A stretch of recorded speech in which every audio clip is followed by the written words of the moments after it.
Hello दोस्तों, हमारा नाम हिमांशु ब्रह्मण्या है और आपके चैनल का नाम है हिमांशु ब्रह्मण्या स्टडी पॉइंट। आइएगा, आज अरावली श्रेणी के बारे में पढ़ते हैं। पूरी अरावली श्रेणी के जो भी इम्पोर्टेंट फैक्ट्स हैं जो परीक्षाओं में पूछे जाते हैं उन पर आज चर्चा करते हैं।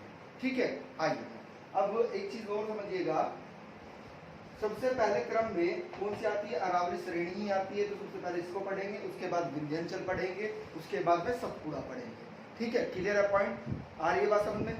साथ में आज मालवा पठार को भी पढ़ लेते हैं, है ना। साथ में आज मालवा पठार को भी पढ़ते हैं, यानी कि आज हमें दो तथ्य पढ़ने हैं, अरावली श्रेणी और मालवा पठार। ठीक है, बिल्कुल ध्यान समझना है। अरावली श्रेणी विश्व की, पूरी दुनिया की सबसे प्राचीनतम पर्वत श्रेणी। विद्वानों का मानना यह है कि हिमालय से भी 3 गुना ज्यादा यह बड़ी थी, है ना। और इसका जो निर्माण हुआ था वह कैम्ब्रियन युग में हुआ था। किसमें? कैम्ब्रियन युग में हुआ था, है ना। तो अब क्या हुआ कि धूप वर्षा के कारण ये क्या हो गई है? अरावली श्रेणी अपर्दित हो गई है। क्या हो गई है? अपर्दित हो गई है। ठीक है, आ रही है बात समझ में? क्लियर है पॉइंट? यानी कि इसका कुछ अवशेष भाग ही प्राप्त होता है, यानी कि अवशिष्ट पर्वत के नाम से यह जाना जाता है। अवशिष्ट क्या होता है? यानी कि जो कट छटने के बाद में अवशेष रह जाता है उसे ही अवशिष्ट कहते हैं। तो अवशिष्ट पर्वत का उदाहरण क्या है भारत में? अरावली श्रेणी है। जैसे अपलेशियन पर्वत है, आप वर्ल्ड ज्योग्राफी में पढ़ेंगे, है ना। अपलेशियन पर्वत भी क्या है? अवशिष्ट पर्वत है, उत्तरी अमेरिका महाद्वीप में है। ठीक है, तो वहां पर भी आप पढ़ेंगे, जब वर्ल्ड ज्योग्राफी पढ़ाएंगे तो वहां पर बताएंगे, डिस्कशन करेंगे इस बारे में।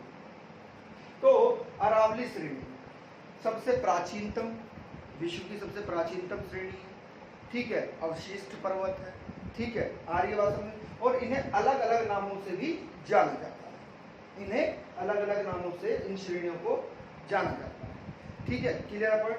ये वास्तव में गुजरात के पालनपुर से स्टार्ट हो जाती है। ये गुजरात का पालनपुर है, यहाँ तक स्टार्ट हो जाती है, और यहाँ पर दिल्ली है, दिल्ली में मजनू के टीले तक। कहाँ पर? दिल्ली में मजनू का टीला। ठीक है, ये यहाँ पर क्या है? मजनू का टीला, मजनू का टीला। और यहाँ पर ये क्या है? पालनपुर।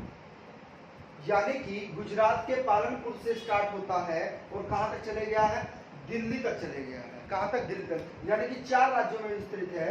गुजरात, उसके बाद में राजस्थान, इसका 80% भाग लगभग राजस्थान में ही है, कुछ भाग इसका हरियाणा में भी है और कुछ भाग इसका दिल्ली में भी है। तो 4 राज्यों में विस्तृत है। ठीक है, आ रही है बात समझ में? अब है क्या, अगर आपसे पूछा जाए कि जो सबसे ऊंची चोटी है, जो सबसे ऊंची चोटी है किसकी? अरावली श्रेणी की, उसका नाम क्या है? तो उसे हम कहते हैं गुर शिखर। क्या कहते हैं? गुर शिखर कहते हैं, जिसकी ऊंचाई 1722 मीटर है। कितनी है? 1722 मीटर। अब इसी के पास में क्या है? एक माउंट है ना, एक पर्वत है जिसे हम क्या कहते हैं? माउंट आबू कहते हैं। माउंट आबू पर्यटन स्थल है, घूमने के लिए जाते हैं, राजस्थान में ही है। ठीक है, आर्य भाषा में। तो इसी पर ही एक मंदिर है, इस मंदिर को हम क्या कहते हैं? मोस्ट इंपोर्टेंट मंदिर है, जैन धर्म से संबंधित है, उसे हम दिलवाड़ा मंदिर कहते हैं। जैन धर्म से संबंधित है, बहुत ही फेमस मंदिर है दिलवाड़ा मंदिर। Clear point? आर्य बात समझ में? अब अगर आपसे पूछा जाए कि वास्तव में जो दिलवाड़ा मंदिर है वह किसने बनवाया था, थोड़ा सा का क्वेश्चन है, तो सोलंकी वंश के राजा थे, जिनका नाम क्या था? जिनका नाम भीम देव फर्स्ट, यानी कि प्रथम, इन्होंने इसका निर्माण कराया था। क्लियर है पॉइंट? क्लियर है? आ रही है बात समझ में? अब एक चीज और है, देखिएगा, स्क्रॉल कर रहे हैं, आपको नोट आउट करना है तो कर लीजिएगा। पेन और कॉपी लेके बैठ जाया करो भैया, अपना नोट्स बना लो, एक अच्छा नोट्स आपका तैयार हो जाएगा यूपीएससी का। ठीक है, तो देखिएगा, यूपीएससी की तैयारी करेंगे तो छोटी परीक्षाएं क्या हो जाएंगी? अपने आप ही आपकी क्लियर हो जाएंगी। जब आप डीप नॉलेज रखेंगे किसी भी सब्जेक्ट में तो क्या होगा कि आपकी जो छोटी परीक्षाएं होती हैं, जैसे कि यूपी ट्रिपल एससी वगैरह की होती हैं, है ना, तो वो अपने आप ही क्या हो जाएंगे? कवर कर लेंगे आप उसको। आइए अब इन्हें अलग अलग नाम से क्या जाना जाता है, देखिएगा, बिल्कुल ध्यान समझिएगा। जो उत्तरी राजस्थान है, उत्तरी राजस्थान में इसे गर्जा पहाड़ी के नाम से जाना जाता है। किसके? गर्जा पहाड़ी के नाम से। क्लियर है पॉइंट? आ रही बात समझ में? कहां पर? राजस्थान में। कहां पर? राजस्थान में। अब दिल्ली में भी इसे कुछ नाम दिया गया है। दिल्ली में इसको क्या बोलते हैं? दिल्ली में इसको गर्जा पहाड़ी बोलते हैं। कहां पर? दिल्ली में। क्लियर है पॉइंट? आ रही है बात समझ में? ठीक है। अब देखिएगा, एक चीज और है, ये प्रश्न आया भी हुआ है गर्जा पहाड़ी के नाम से। वास्तव में है क्या? जो गर्जा पहाड़ी है, अगर आपसे पूछा जाए कि उदयपुर में जो अरावली है उसको क्या कहते हैं, तो उसको गर्जा पहाड़ी कहते हैं। अगर आपसे पूछा जाए अलवर किसका जिला है? राजस्थान का जिला है। तो अलवर में इसको हर्षनाद पहाड़ी के नाम से जाना जाता है, हिल के नाम से, पहाड़ी के नाम से। क्लियर है पॉइंट? आ रही है बात समझ में?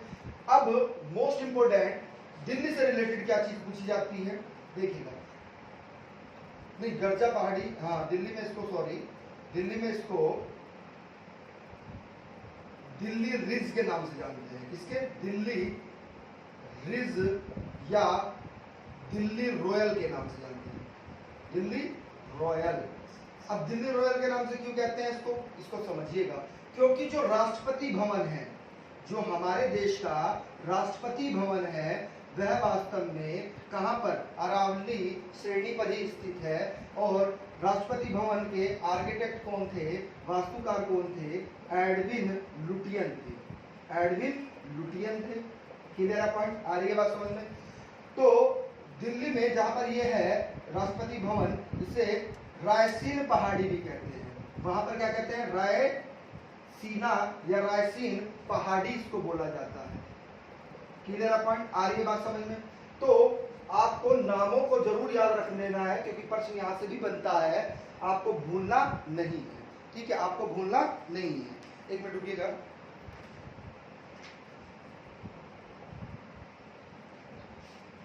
चलेगा, वो कैमरा थोड़ा प्रॉब्लम कर रहा था, सही कर दिया हमने।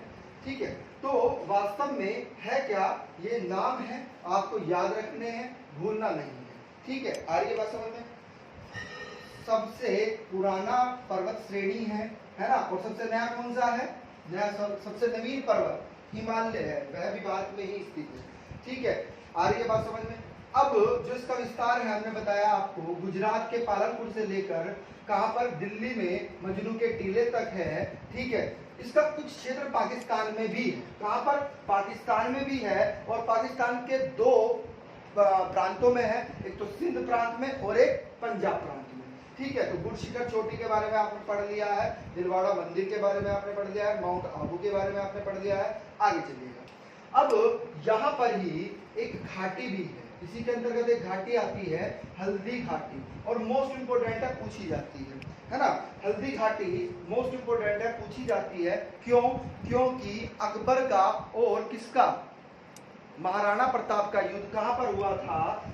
तो हल्दी घाटी में हुआ था। सन जरा कमेंट करके हमें बताइएगा कि कौन से ईस्वी में, यानी कि सन में हुआ था। ठीक है, वो कमेंट करके आप हमें बताइएगा।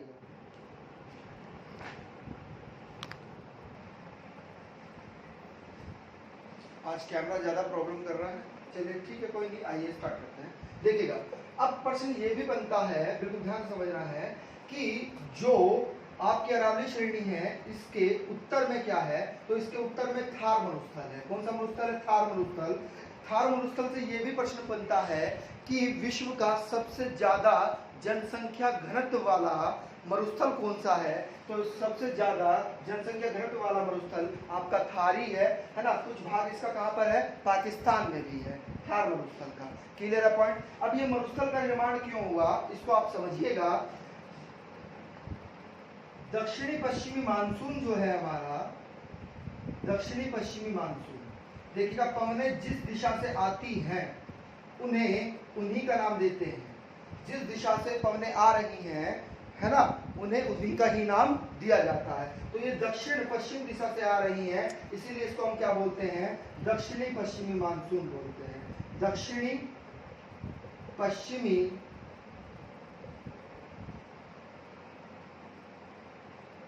मानसून। ठीक है, भारत की जलवायु में हम आपको पढ़ाएंगे कि दक्षिणी पश्चिमी मानसून क्या है, फिलहाल आप समझिएगा, है ना। तो दक्षिणी पश्चिमी मानसून वास्तव में गुर शिखर चोटी से टकराता है, गुर शिखर चोटी से टकराता है और आगे वर्षा नहीं करता है ना। इसके गुर शिखर चोटी के जो पश्चिमी ढाल है वहीं तक ये वर्षा पहुंच जाती है, उसके बाद में वर्षा नहीं होती है, जिसके कारण क्या हो गया है, यहाँ पर एक मरुस्थल का निर्माण हो गया है। किसका निर्माण हो गया है? मरुस्थल का निर्माण हो गया है। क्लियर पॉइंट, बात समझ में आ रही है। अब एक चीज और समझिएगा कि हल्दी घाटी के बारे में हमने पूछा था, कमेंट करके जरूर बताइएगा कि किस सन में हल्दी घाटी का युद्ध हुआ था जो अकबर और महाराणा प्रताप के साथ हुआ था। एक मिनट, कैमरा प्रॉब्लम कर रहा है, देख लें हम।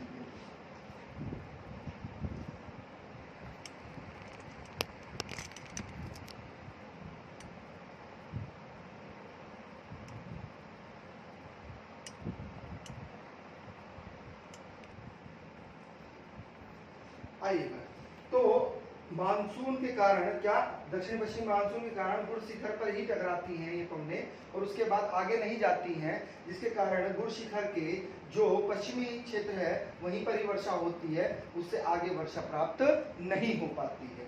ठीक है, आइएगा, अब एक चीज और समझिएगा, इसको रफ कर रहे हैं, इसे इसीलिए जलवायु विभाजक भी कहा जाता है। क्या कहा जाता है? जलवायु विभाजक भी कहा जाता है ना, इसी के कारण।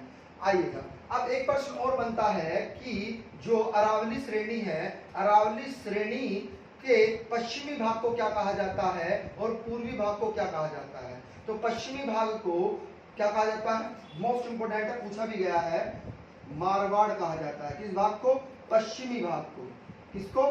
पश्चिमी भाग को कहते हैं अरावली के, जबकि पूर्वी भाग को क्या कहते हैं? मेवाड़ कहते हैं। क्या कहते हैं? मेवाड़। यानी कि पूर्वी भाग जो है, पूर्वी भाग को हम क्या कहते हैं? मेवाड़ कहते हैं। क्या कहते हैं? मेवाड़ कहते हैं। अब यहां से अरावली श्रेणी से क्या होता है? अरावली श्रेणी से 3 नदियां प्रमुख हैं जो पूछी जाती हैं, उनका क्या होता है? उद्गम होता है। उनका उद्गम होता है, बिल्कुल ध्यान से समझना है, बिल्कुल ध्यान से समझना है एक एक चीज को। ठीक है, यहां से एक नदी निकलती है, देखिए उसको रफ कर रहे हैं, ये मालवा पठार है, तो रफ कर देते हैं, तो स्ट्रक्चर बनानी है। आइए समझिए, देखिए मालवा पठार से एक नदी निकलती है जिसे हम क्या कहते हैं? चंबल नदी कहते हैं। कौन सी नदी कहते हैं? चंबल नदी कहते हैं। यहाँ से क्या निकलती है? यहाँ से गंगा निकलती है और 5 राज्यों में प्रवाहित होकर बांग्लादेश चली जाती है। इसकी ही सहायक नदी है, कौन सी? यमुना है।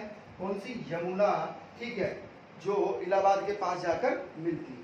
क्लियर है पॉइंट? तो चंबल किसकी सहायक नदी है? यमुना की सहायक नदी है। लेकिन यहाँ से एक नदी निकलती है, बहुत ही ज्यादा इंपोर्टेंट है, पूछा जाता है, यहाँ से सिंधु की सहायक नदी है ब्रांस नदी। कौन सी नदी? ब्रांस नदी। बांस नदी। बांस नदी क्या कर रही है वास्तव में? वह अरावली को क्या कर रही है? उत्तर से दक्षिण में काट रही है। यह प्रश्न पूछा जाता है कि उत्तर से दक्षिण में कौन सी नदी इसको काटती है? अरावली श्रेणी को काटती है। तो वह बांस नदी है, जो किसकी सहायक नदी है? चंबल की सहायक नदी है। यहीं से एक और नदी निकलती है, मोस्ट इंपोर्टेंट है, पूछा जाता है। ठीक है, बहुत ज्यादा इंपोर्टेंट है इस नदी का, लूनी नदी। कौन सी नदी? लूनी नदी। लूनी नदी वास्तव में उत्तरी राजस्थान से निकलती है ना, अरावली श्रेणी से, और सांभर झील से होते हुए कहां पर चली जाती है? कच्छ में चली जाती है। कच्छ के मरुस्थल में, अर्थात कच्छ के रण में चली जाती है। ये जो क्षेत्र है हमारा, इसे हम क्या कहते हैं? कच्छ कहते हैं। क्या कहते हैं? कच्छ क्षेत्र। क्या कहते हैं? कच्छ क्षेत्र। ठीक है, आ रही है बात समझ में? तो सांभर झील यहाँ पर क्या है? सांभर झील है। तो सांभर झील से होते हुए कहाँ चली जाती है? कच्छ के रण में विलीन हो जाती है, अर्थात कच्छ के मरुस्थल में विलीन हो जाती है। यही एकमात्र ऐसी नदी है जो पश्चिमी घाट की, ठीक है, जो पश्चिम दिशा में बहती है, सॉरी, जो समुद्र तट तक नहीं पहुंच पाती, कच्छ के रण में ही क्या हो जाती है? विलीन हो जाती है। एक और नदी है, कौन सी नदी? मोस्ट इंपोर्टेंट है, अहमदाबाद, सुनो, सॉरी, मेवाड़ से ही निकलती है, सॉरी, उदयपुर से निकलती है। कहां से? उदयपुर से निकलती है, और निकलने के क्रम में क्या होता है? वह नदी उदयपुर के मेवाड़ जिले से निकलती है और निकलने के बाद में अपना जल खंबात की खाड़ी में गिराती है। कहाँ पर? खंबात की खाड़ी। ये कौन सी खाड़ी है आपकी? खंबात की खाड़ी है। अब खंबात की खाड़ी में अपना जल गिरा रही है कौन सी नदी? साबरमती नदी। साबर नदी कहाँ से निकलती है? उदयपुर के मेवाड़ जिले से निकलती है। कहाँ से? उदयपुर के मेवाड़ जिले से निकलती है और अपना मुहाना कहाँ बनाती है? खंबात की खाड़ी में बनाती है। क्लियर है पॉइंट? आ रही है बात समझ में? अब खंबात की खाड़ी जो है, ठीक है, इसमें ही सबसे ऊंचा ज्वार भी आता है। सबसे ऊंचा ज्वार इसी खाड़ी में आता है भारत का। 7 फीट का ज्वार आता है इसमें। क्लियर है पॉइंट? आ रही है बात समझ में? वास्तव में यहाँ पर साबरमती नदी पर 2 स्थल भी हैं और महत्वपूर्ण पूछा जाता है ना। 2 जिले हैं किसके? गुजरात के। मोस्ट इंपोर्टेंट है, गुजरात के 2 जिले यहाँ पर अवस्थित है, अर्थात शहर स्थित है जो पूछे जाते हैं। एक है अहमदाबाद। कौन सा? अहमदाबाद है। ये गुजरात का सबसे बड़ा जिला है, सबसे बड़ा जिला है, शहर है। ठीक है, आरी बात समझ में? सबसे बड़ा शहर कौन सा है? अहमदाबाद। इसकी राजधानी गांधीनगर। गांधीनगर भी किस नदी के तट पर स्थित है?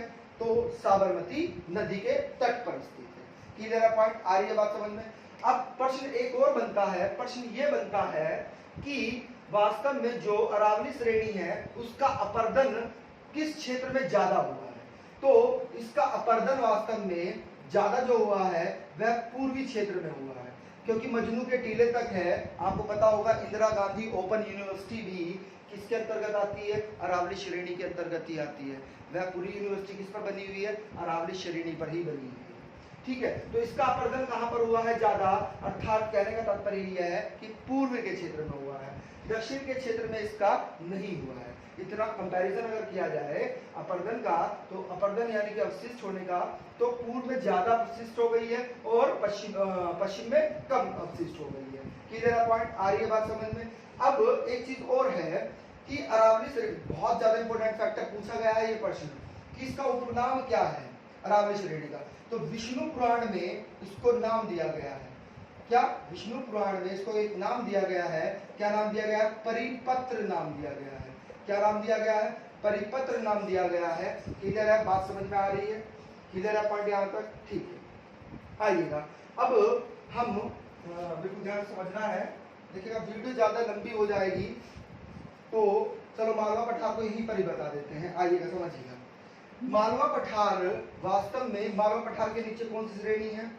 विंध्याचल पर्वत है। कौन सा पर्वत है? विंध्याचल। और इसी के नीचे कौन सा है? सतपुड़ा पहाड़ी है। कौन सी? सतपुड़ा पहाड़ी है। Clear point? और सतपुड़ा पहाड़ी का ही पूर्वी विस्तार वास्तव में क्या है? राजमहल की पहाड़ी है जो छोटा नागपुर पठार में है। कहाँ पर? छोटा नागपुर पठार में। और इसी का ही पूर्वी विस्तार क्या है? गारो खासी जयंतिया अर्थात शिलांग पठार है। और इसी का ही पूर्वी विस्तार क्या है? असम में है। क्या नाम है? मिकिर और रेंगमा। ठीक है, क्या है? मिकिर और रेंगमा। तो मालवा पठार वास्तव में क्या है? बिल्कुल ध्यान से समझिएगा। यहाँ पर नदियों ने, यानी कि चंबल नदी व उसकी सहायक नदियों ने क्या कर दिया है?